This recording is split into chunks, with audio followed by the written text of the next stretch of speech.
de notre étude, nous allons envisager un point particulier du récit concernant le buisson ardent, comme on l'appelle habituellement en français. Mais pour ce faire, nous allons commencer par l'étude des premiers... C'est vrai.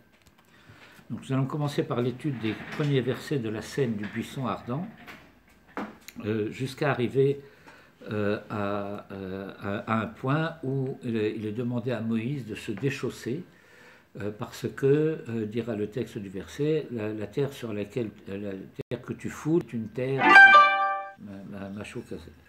Mais il faut arriver déjà jusque-là. Et donc, Moïse coule des jours heureux chez Jéthro. Il a épousé sa fille. Il est le berger de ses troupeaux. Il semble être donc tout à fait bien intégré, comme on dirait en français. Et étant donné que la Torah ne s'embarrasse pas de données chronologiques, elle ne nous dit pas combien de temps est passé entre le moment où Moïse arrive en Égypte et épouse Tzipora à Midian, épouse Tzipora, la fille de Jéthro, et le moment où, berger des troupeaux de Jéthro, il va arriver au Mont Sinaï, où il va avoir la vision du buisson ardent. Mais elle nous a déjà dit, on en a parlé rapidement tout à l'heure, que Moïse a appelé l'un de ses fils Gershom, parce qu'il a dit, c'est le verset 22 du chapitre 2, Ger Haïti be'eretz nochria. J'étais un étranger dans mes textes, dans un pays étranger.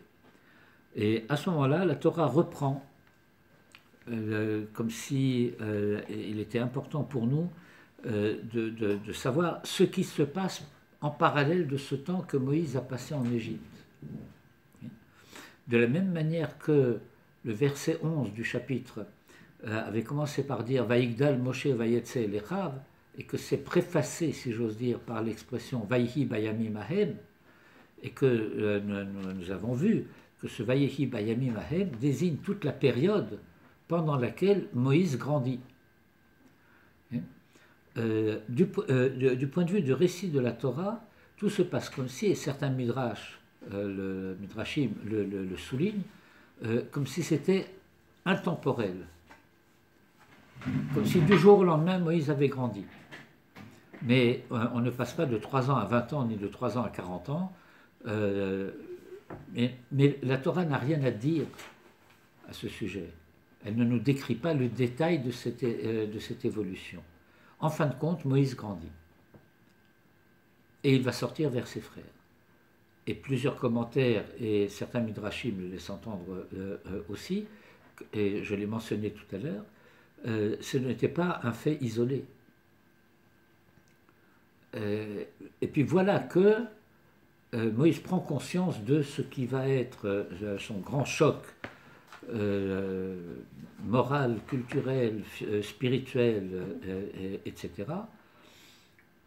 Et il est arrivé à Midian, il s'est marié, il a eu des enfants, et il est devenu donc non seulement le gendre du grand prêtre déchu, mais du grand prêtre de l'Égypte, et berger de ses troupeaux. Et la Torah nous dit, et pendant ce temps-là, si j'ose dire, Vayihi bayamim harabi mahem, Vayamot melech Mitzrayim, Vayanru venez Israël min ha'avoda.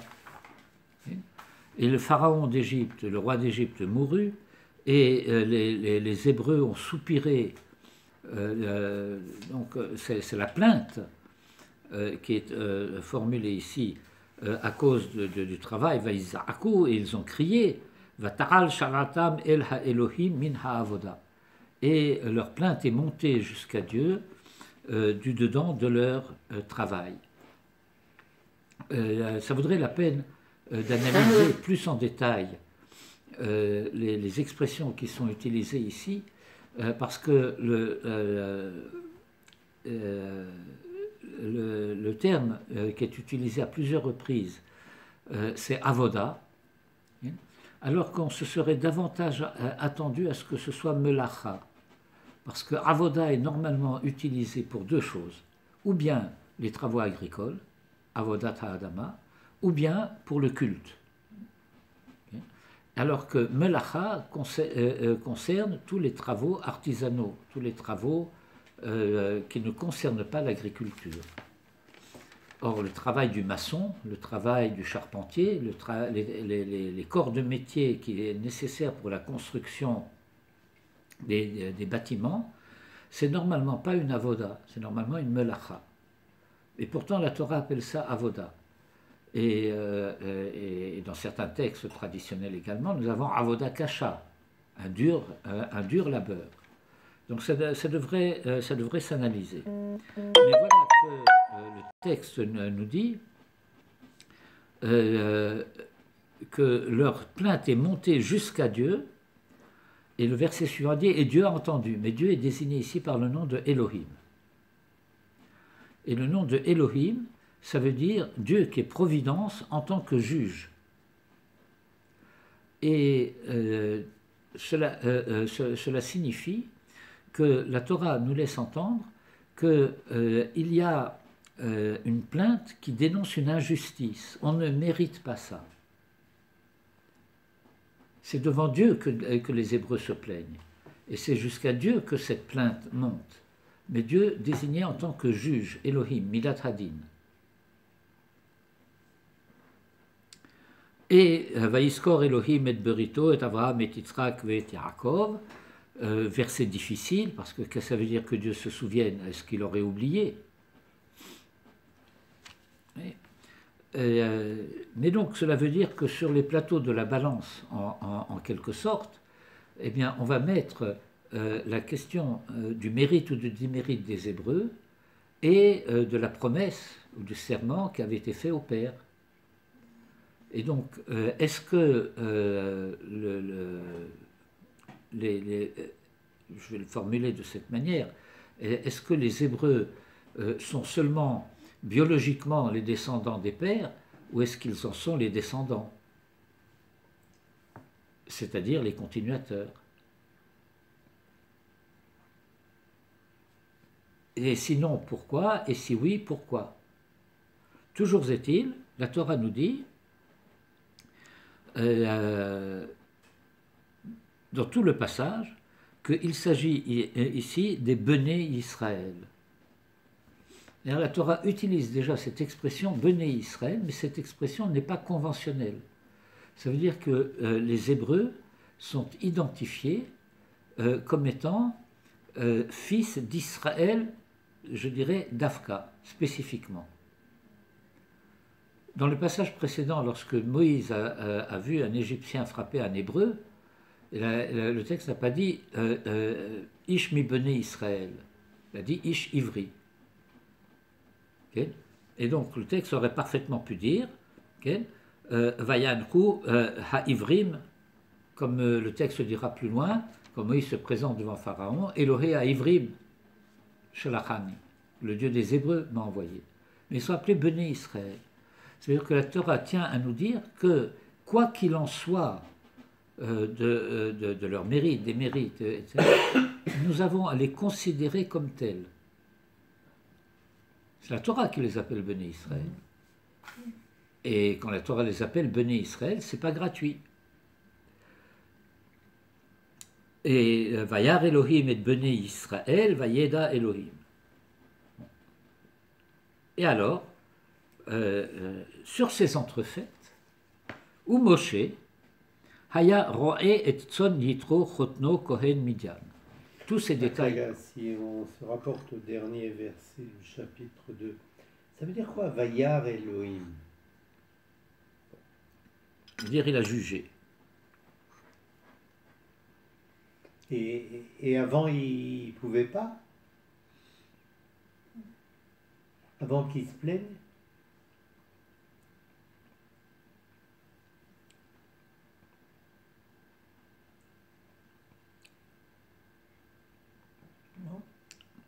écoute, du point de vue de l'omniscience divine, il sait de tout temps et toujours, et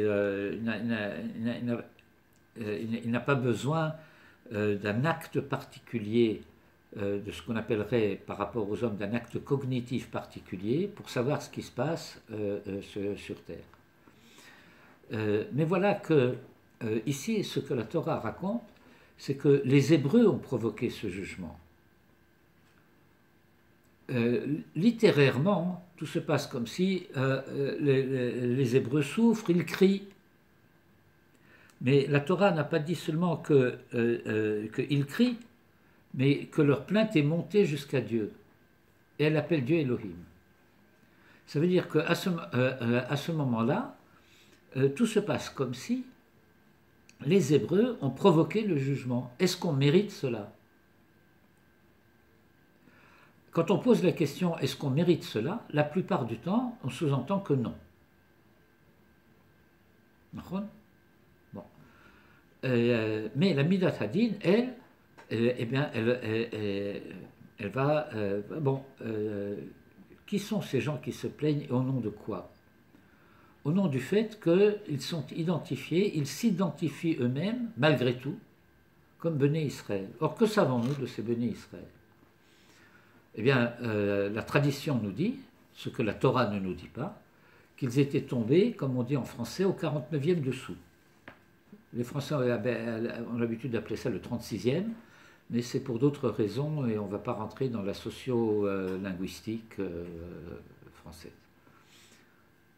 Ils sont arrivés à la 49e porte de l'impureté.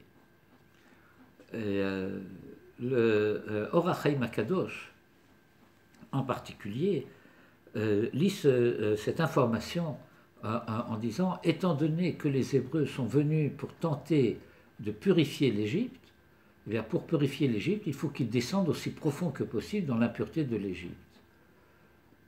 Et que s'ils sont arrivés à la 49e porte de l'impureté, ce n'est pas parce qu'eux-mêmes se sont dégradés jusque-là, mais c'est parce qu'ils sont allés jusqu'à cette profondeur-là pour chercher à restaurer, rétablir, rédimer, comme on dit en français, pour la rédemption de l'Égypte. Mais voilà que, en chemin, ils en ont été eux-mêmes affectés.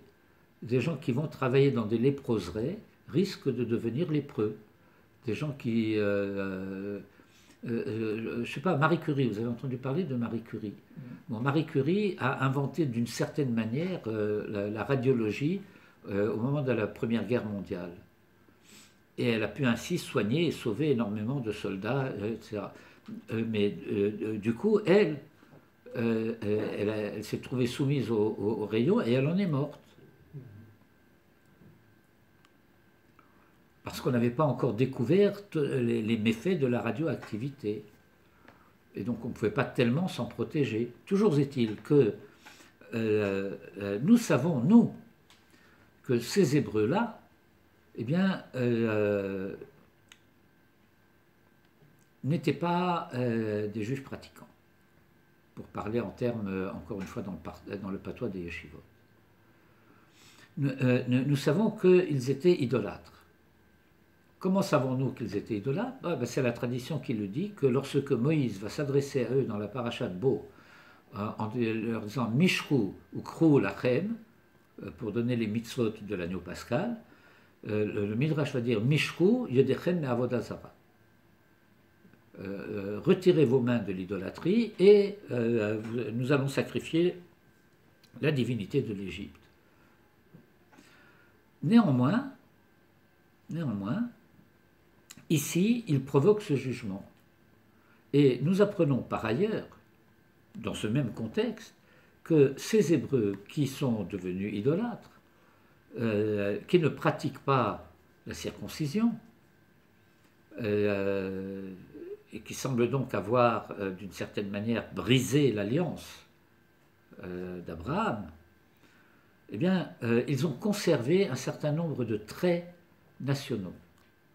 Ils n'ont pas changé leur nom, ils n'ont pas changé leurs vêtements, ils n'ont pas changé leur langue.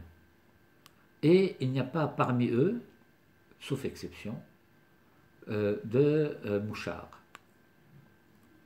de délateur, pour dire en français, alors que le Midrash utilise un terme de latin, de delatorim, qu'on ne sait pas prononcer, donc on dit dalturim, mais ça veut dire des délateurs, des dénonciateurs, des faux frères, des traîtres. Des délateurs. Absolument. Et donc, ce que nous apprenons de ces Hébreux, c'est que le fait qu'ils soient désignés par Béné Israël, ça veut dire que c'est effectivement la manière dont ils s'identifient dans la dimension nationale identitaire. Parce que la langue, le nom, le vêtement, ce sont des caractéristiques, je dirais presque de couleur locale. Mais enfin, il faut prendre ça au sérieux. Quand je tiens à conserver le vêtement national, la langue nationale, les noms propres qui désignent, et on ne s'appelle pas Françoise et Henri, etc. Et André.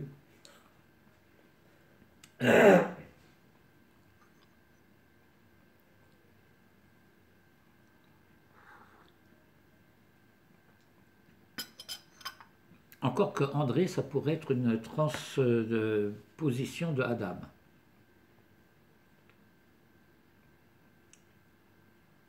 Parce que andros en grec, ça veut dire l'homme.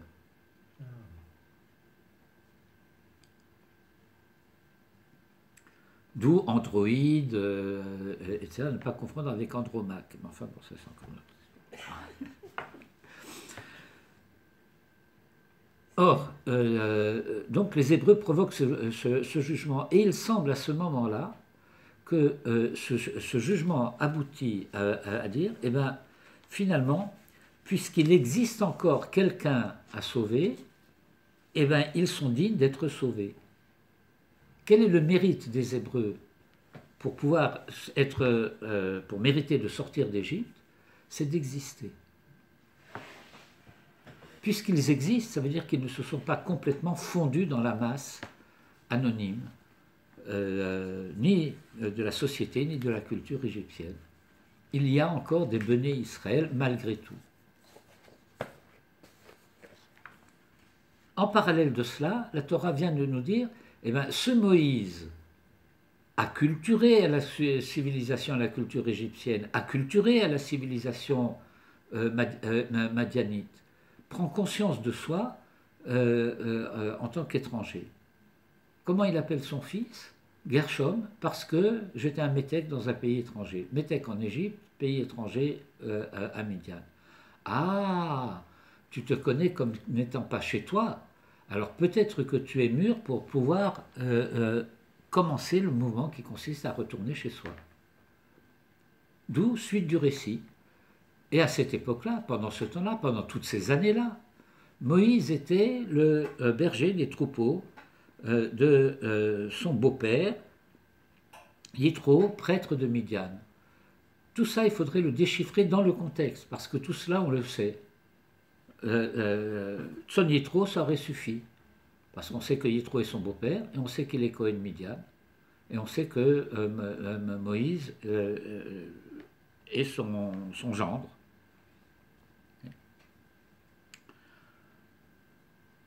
Vayinhag et Hatson achar hamidbar. Anecdote. Et voilà que, faisant paître les troupeaux de Jéthro, il lui fait traverser à ce troupeau le désert. Pourquoi est-ce que c'est important pour nous, autrement que de manière anecdotique? Ça veut dire que voilà que la Torah nous parle d'un berger qui est capable de faire traverser le désert au troupeau.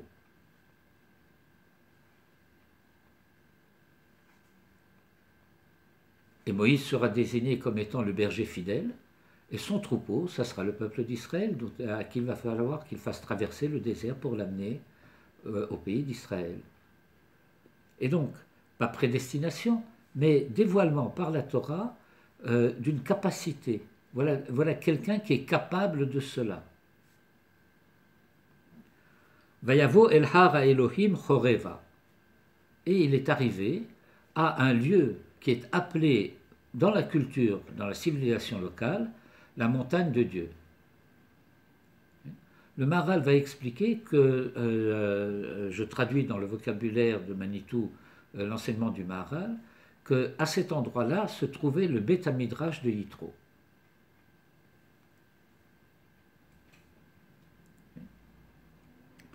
Où se trouvait Midian géographiquement?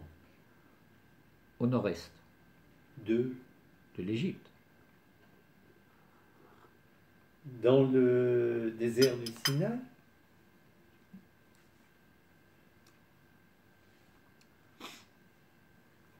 Prenons une carte une fois. Et donc, nous avons ici une indication première que le Beth Midrash de Yitro, c'était un lieu, un endroit où on cultivait le Derech Eretz. Et que par conséquent, ce n'est qu'à partir du Derech Eretz de Yitro hérité d'Abraham qu'il était possible d'avancer à l'étape suivante pour arriver au Matan Torah. Si tu regardes dans Mayanot, la brochure qui s'appelle Israël, le lieu de la révélation, tu trouveras ce thème-là là-bas. Et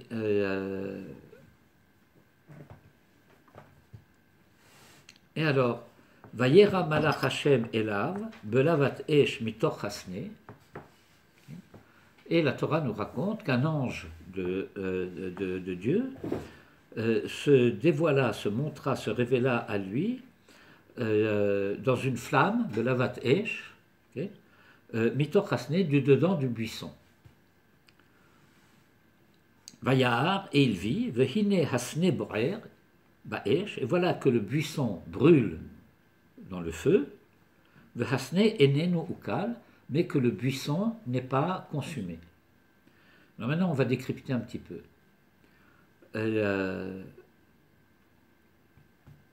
Un buisson, par définition, c'est quelque chose qui ne porte pas de fruits. Un buisson qui ne porte pas de fruits ne mériterait pas de ne pas être consumé par le feu. Et voilà que Moïse voit un buisson qui n'est pas consumé par le feu. On va voir que ça l'intrigue, ça le surprend, mais à Choré, en arrière-plan de cela, nous en tant que spectateurs, si j'ose dire, nous en tant que lecteurs de la Torah, nous comprenons que ce buisson qui n'est pas dévoré par le feu, c'est Israël qui n'est pas consumé par l'esclavage. La situation socio-culturelle, politique, économique d'Israël aurait dû être que les travaux forcés auxquels il est soumis auraient dû le réduire à néant. Or voilà qu'Israël subsiste, malgré ce qui est supposé le consumer. Et Moïse se rend compte du fait qu'il y a là quelque chose de non normal. Vayomer Moshe, Asura na ve'er'e. Le texte aurait pu dire Elechna. Je vais aller voir. Mais le texte ne dit pas je vais aller voir, il dit Asura na. Quelle est la différence?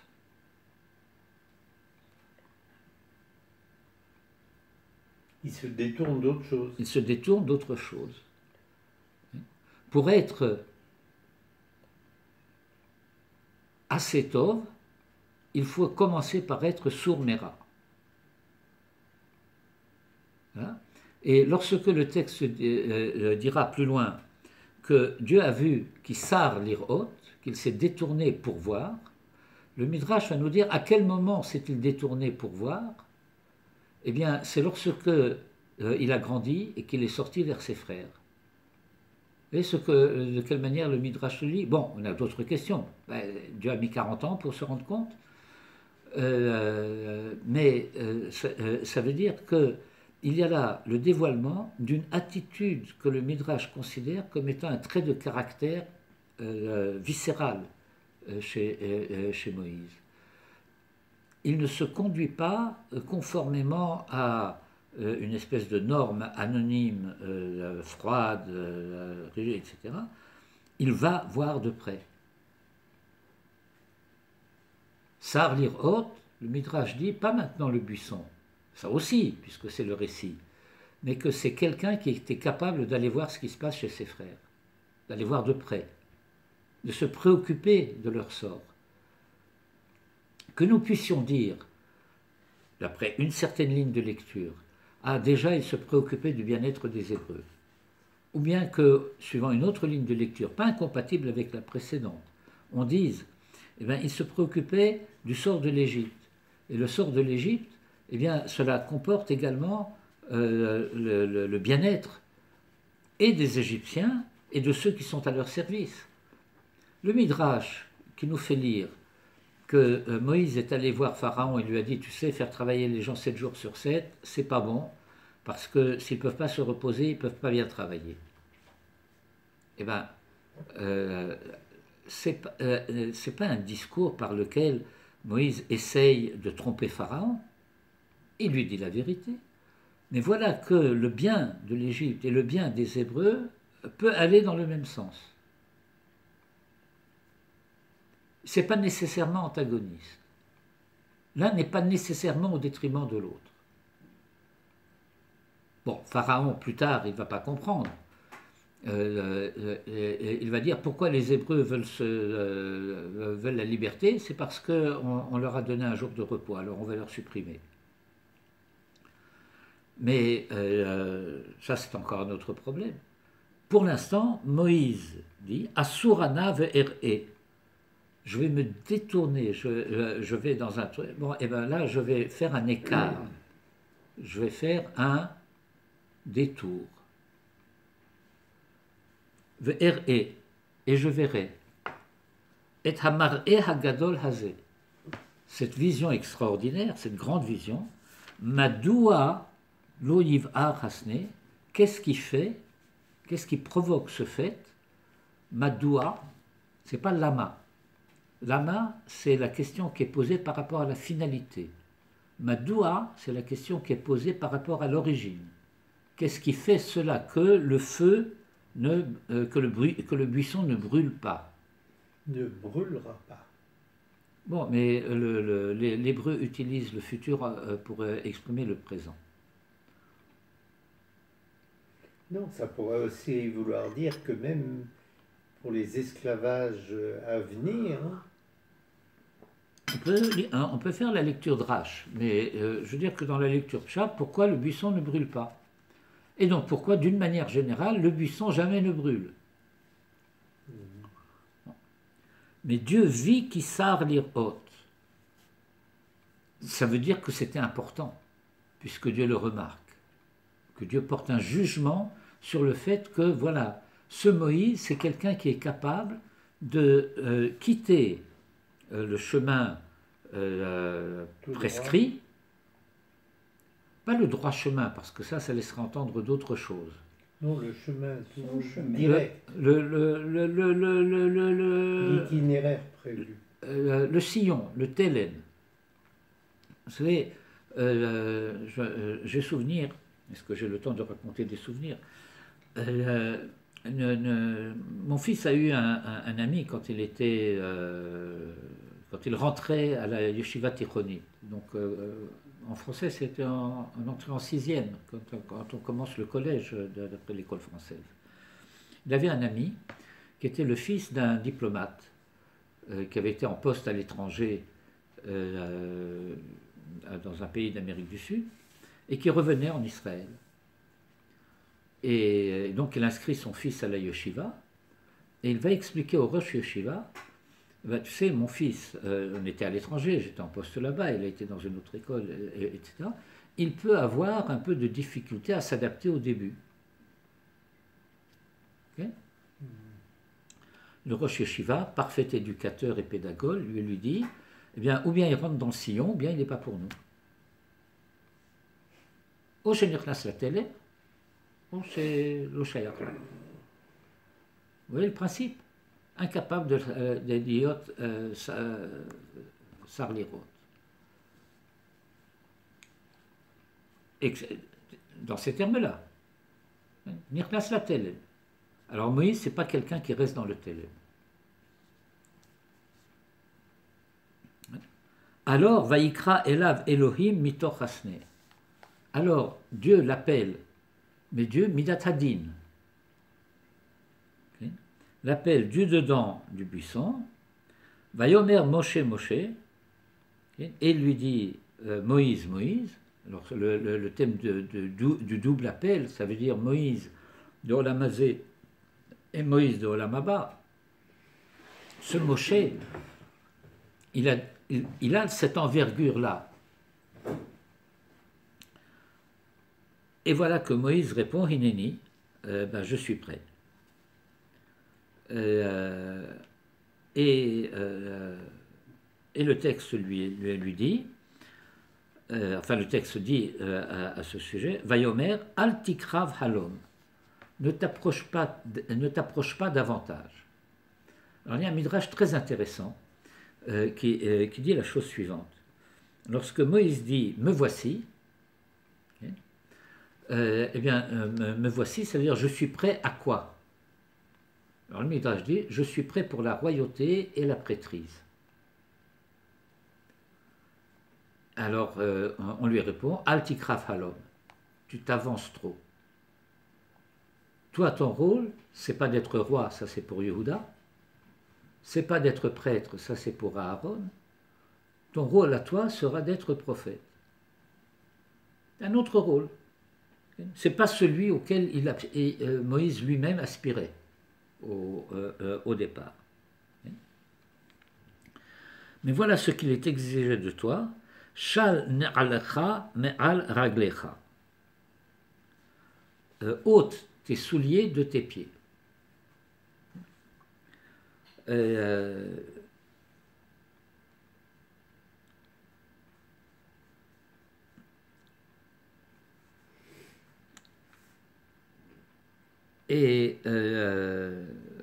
Rashi va expliquer que il va nous faire un cours d'hébreu, d'Ulpan. Okay. Il va nous dire que Shal, c'est pour ainsi dire comme une abréviation de Shlof. Shal, Shlof, Vehotse. Vous voyez Rashi? Sur le verset 5.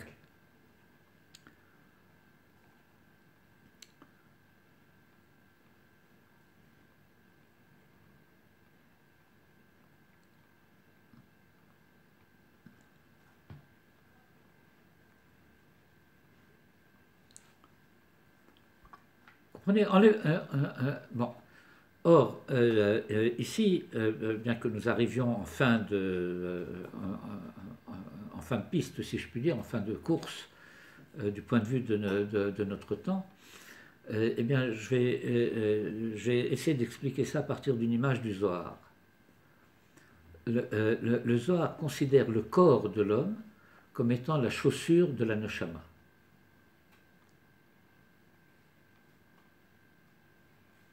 Et la chaussure, c'est le véhicule. Mais ça veut dire qu'il n'y a que l'extrémité de la neshama qui peut pénétrer dans le corps. Et lorsque on dit Shal na'alecha me'al raglecha, c'est une manière de dire que pour se hisser au niveau de la révélation qu'il attend, eh bien, il faut qu'il s'exauce au-dessus de sa dimension corporelle. Parce que le lieu au-dessus duquel tu te tiens est Admat Kodesh. Alors, ici, je voudrais essayer d'exposer l'image suivante, parce que ça peut paraître paradoxal. C'est que une certaine perspective consisterait à dire, eh bien, étant donné que c'est un lieu de sainteté, il faudrait que je me tienne un peu, sinon à l'écart, enfin qu'il y ait quelque chose entre ce lieu et moi qui fasse séparation. Que je ne risque pas, moi, de profaner ce lieu par ma présence. Or voilà que ce que la Torah nous dit, c'est que c'est exactement l'inverse. Ce qui risquerait de faire profanation, c'est qu'il y ait précisément entre moi et ce lieu un tiers qui serait à la fois ce par quoi se ferait la communication et ce qui séparerait de la sainteté. Il faut que tu enlèves ta chaussure parce que c'est un lieu saint, pas parce que ton corps à toi, ta présence le profanerait, c'est parce que la chaussure le profanerait. C'est quoi la chaussure? Bien, la chaussure, en l'occurrence, c'est le fait qu'il y aurait un intermédiaire entre moi et ce lieu de sainteté. Et de la même manière, les Kohanim dans le Beth Amikdash devaient être pieds nus. Et même lorsque, dans le traité de Psachim, on décrit ce genre de scène de façon assez, presque pittoresque, je dirais, qu'au moment du Korban Pessah, il y avait une telle quantité d'agneaux pascal qu'il fallait égorger et offrir les parties qui étaient offertes au salut, etc., que le sol du temple était recouvert de sang et que les Kohanim pouvaient avoir du sang jusqu'aux chevilles. On pourrait se dire, il ne faut pas qu'ils salissent les pieds, les pauvres. Ben non, justement, c'est kavod lahem. Et donc voilà, nous avons ici cette image à double niveau que il ne faut pas qu'entre moi et la sainteté, il y ait un tiers état, si je puis dire, qui s'interpose. La chaussure, c'est un artefact, c'est quelque chose qui ne fait pas partie de moi. Vous comprenez, l'image ici est simple. Et donc,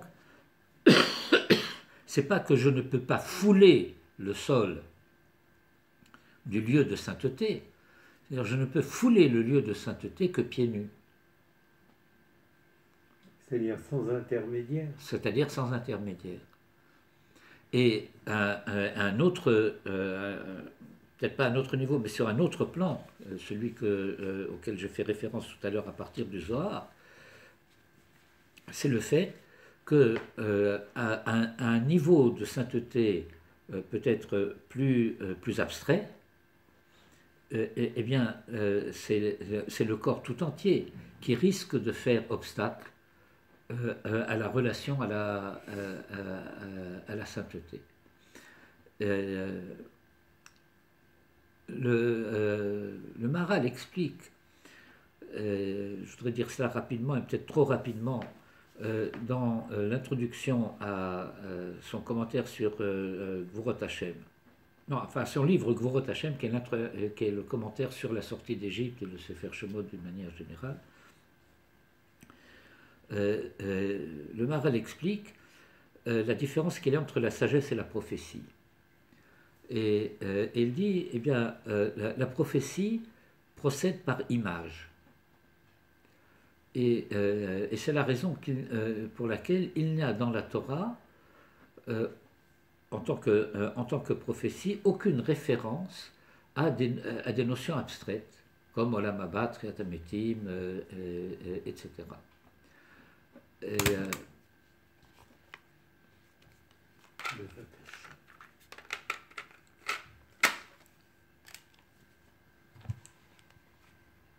Or, ça veut dire que pour s'élever au-dessus du monde de l'image, au-dessus du monde de l'imagination, c'est-à-dire au-dessus du niveau de la nevoa où se situe la chokma, et la chokma essentiellement c'est la chokma de la Torah, c'est-à-dire le niveau de prophétie de Moïse lui-même, tel qu'il va se dévoiler en tant que père de tous les prophètes, ou maître de tous les prophètes. Et donc il faut s'élever au-dessus de ces dimensions de l'image ou de l'imaginaire qui risque de faire séparation entre la vérité et l'homme qui découvre cette vérité. C'est cette image qui pourrait faire obstacle à ce moment-là qui risque de provoquer l'idolâtrie. Je ne sais pas si c'est suffisamment clair. Manitou en particulier expliquait le fait que le problème au temps de la prophétie, c'est que les prophètes ont lutté en permanence contre l'idolâtrie. Alors qu'au temps des sages, après la destruction du temple, et que nous sommes au temps de Baït Sheni, le problème de l'idolâtrie semble avoir complètement disparu. Et Manitou expliquait, au temps de la prophétie, il était possible de voir. Et quand on peut voir, on peut mal voir. Quand il n'y a plus rien à voir, on ne risque pas de voir mal.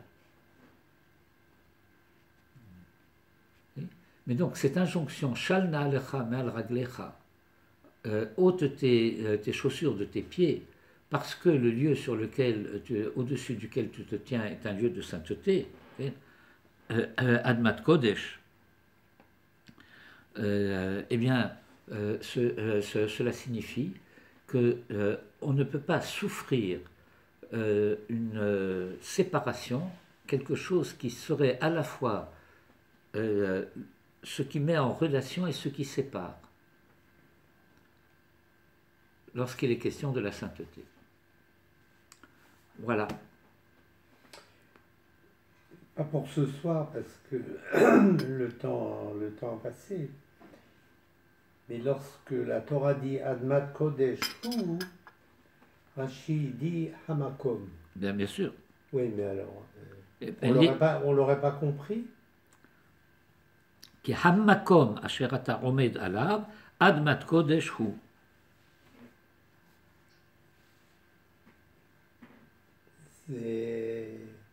C'est Echachi.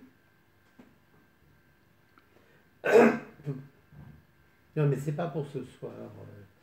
Mais tu peux en dire quelques mots la semaine prochaine.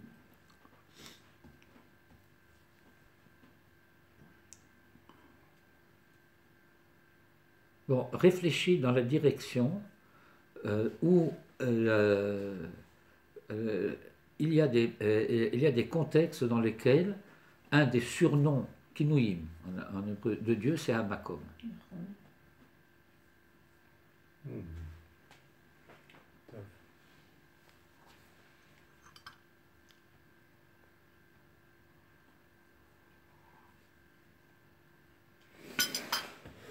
Je donnais une deuxième indication avant de couper le son. C'est le fait qu'il y aurait un malentendu qui pourrait survenir du fait que le texte aurait pu dire qu'il y a Makom Asher alav ata omed Kadosh Hu. Et donc, la sainteté aurait été désignée par un adjectif, un attribut, et non pas par un substantif. Le lieu est saint, alors que le texte dit est un lieu de sainteté, est une terre de sainteté, et non pas une terre sainte. Top, je m'arrête là.